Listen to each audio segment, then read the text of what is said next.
people off of every federal list, you know, any kind of list that's out there, just automatically registering those people to vote. I also think that's a terrible idea because it hurts our ability to be able to verify, you know, who those folks are and that they meet the requirements to be registered to vote. So we've been not only fighting that, but we've also been doing something about trying to partner together as the states to do cross checks on people that are on our rolls. Georgia we're right in the middle of a memorandum of understanding with about 20 plus other states right now on the Kansas project, which was started by Chris Kobach out in Kansas. Y'all may have heard of Chris before. He's usually the one that's being persecuted in the Huffington Post and other news organizations about conservative stances he takes. But what he's done is he's created a project where once a year Kansas will take all other states that want to participate, they'll take their voter rolls and they'll run matches against all the other states that are participating. And if there's duplications found, then they'll notify both states of that duplication, and then we can go out and find out what's the deal with these folks. You know, where are they registered? So do they need to stay on our rolls, or do they need to come off our rolls? Now, we're not going to go, just because we get a duplication, we're not going to go take somebody off the voter rolls. You know, we're going to verify all the information and coordinate with the other states. But it's a way that the states are working together to make sure that we, you know, don't have people that are registered in multiple states. And you know, we've had cases in Georgia where we've had people that have voted in multiple elections, in multiple presidential elections. We had 2 cases from, I guess a little over a year ago now, that we had at the state election board meeting where we had somebody that voted in Florida and Georgia, and we had another person that voted in Ohio and Georgia in the 08 presidential election. So it can happen, and that's one of the things that we're working on as well. A couple of things on the state level. We've got it's been a really interesting session. Lord help me for being away for an hour. There's no telling what'll happen.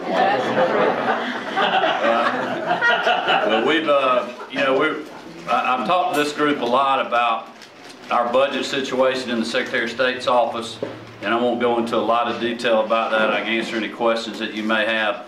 But right now, we're dealing, since 2008, with about a 30% cut in our appropriations. Because of consolidations and streamlining government, using e-government solutions and other things, we've been able to meet those cuts and reduce our head count in the agency almost 40%.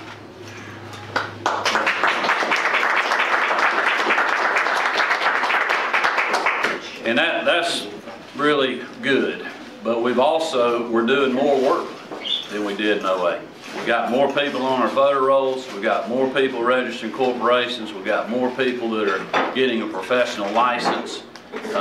You know, so our workload continues to increase. We have issues in the department, things that we aren't doing real well right now, that we're committed to fixing. And quite honestly, we're probably not going to be able to fix some of those things without having some more people. So we do have some needs in the office, but we have needs for about, you know, 3 to 5% of our money back, not the whole 30%. And I think this goes to kind of Congressman Brown's point. What makes me so frustrated sometimes about spending in government, not only at the federal level but also at the state level, is, you know, we have people that run for office and say that they want to streamline things, they want to make it more efficient, they're for smaller government. But it really doesn't seem to happen that way.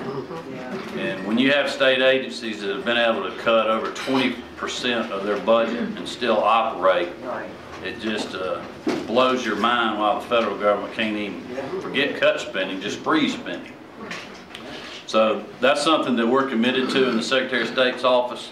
As y'all know, we have our line item zero-based budget up on our website. We've had that for well over 2 years now. So every dime we're spending in the office, you can look at. If you have a question for me, you can ask it. I look at every line item in that budget before we approve it and go forward with it. And I asked a question this year. I was like, you know, does it really cost us this much money to clean our make an office, you know, do the janitorial stuff.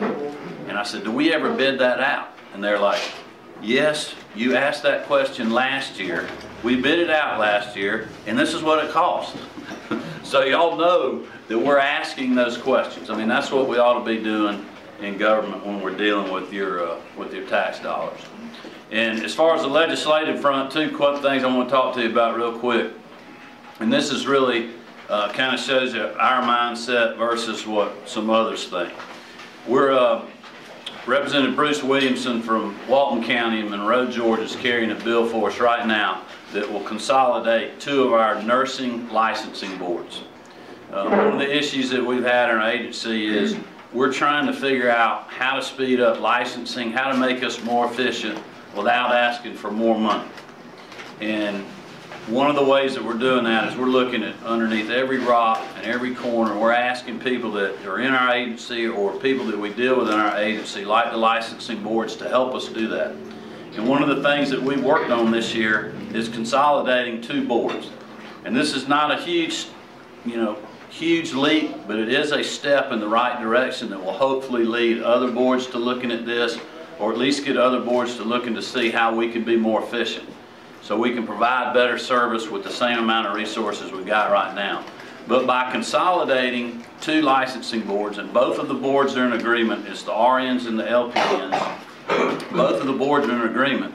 Well, by consolidating, we're going to have less board meetings next year, okay? If we have less board meetings, that frees up our staff resources. Instead of preparing agendas and packets for the board meetings, preparing the minutes for the board meeting, sitting in a board meeting for either a day or two, depending on how long the meeting is, it'll free up those staff resources where they can be processing applications, doing complaint and compliance, answering the telephone, whatever it is that we need to be doing. So that's one thing that we're working on that you will not, I guarantee you will not read about that in the newspaper. But that's the kind of things that we need to be looking at in government. Another thing that we're opposing is actually a bill that would move the dentist and the pharmacist out from underneath the Secretary of State's office. Now, if you're a dentist or a pharmacist, you're probably in favor of that bill. And it's not that I'm against the dentist or the pharmacist. And I know why they're doing that. They want to move out so they can get more resources. Because of budget cuts, it is taking us longer to license somebody now. Our call center hold times have gotten longer because of not having enough people to answer the phone and because of new legislative mandates that we've gotten that we're having to deal with. But it's not fair for the dentist and the pharmacist to move out and get more resources, and then the 400 other thousand Georgians that are left behind don't get them. Nobody licenses people in the state government more efficient than the Secretary of State's office. If you look at attached agencies that do licensing, they're appropriated around $40 to $41 per license. That's what they get to do that function. The Secretary of State's office is appropriated about $14. And I'm going to always fight for the most efficient way to do business in state government. And I'm fighting a lot of my own party on that bill. But it's just the right thing to do. I mean, I ran for office bringing a small business owner's approach to state government, trying to find ways to be more efficient, and I'm going to continue to do that. And I'm committed to working with whoever to gain efficiencies in state government. But sometimes you just have to take a stand for what you really believe in, and fighting for those that are going to be left, really where they're getting less resources than they have now. One other thing I wanted to mention is we're still in the middle of implementing our new statewide voter registration system. I can't remember if I've spoken to you all about that or not. But we've been on the state's old mainframe system for well over 20 years. It has served us well. It was a good system, but we just needed to move to a new system. It was time to do that, and we're in the process of doing that now. We're moving to a web-based system, and we believe that this is going to be something. I know you don't hear this very much from state government, but we believe it's going to save the county some money. and the Secretary of State's office. It's very expensive pulling data off of the state's mainframe system. With the new web-based system, it's going to be cheaper, which is going to be good for all the 159 counties that have to use our voter registration system. It's also going to be good because it's going to be a lot easier for the counties to train their folks on a web-based system. In the old mainframe system, if you're familiar with it, it's great because you know what page to go to and this, that, and other, which I don't even understand all that, to be honest with you. But but if you're not familiar with that, it's very hard to train new people to work on that system.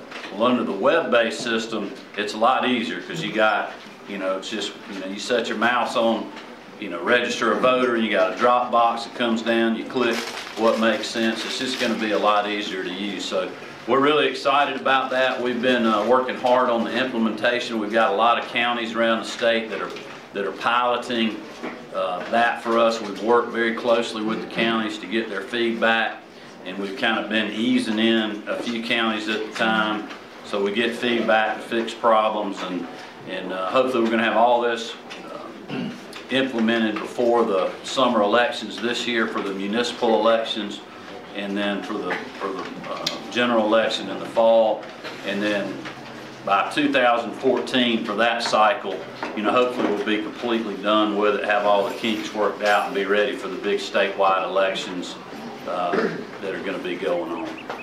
I think with that, Michael, I'm going to stop. I know we always run out of time.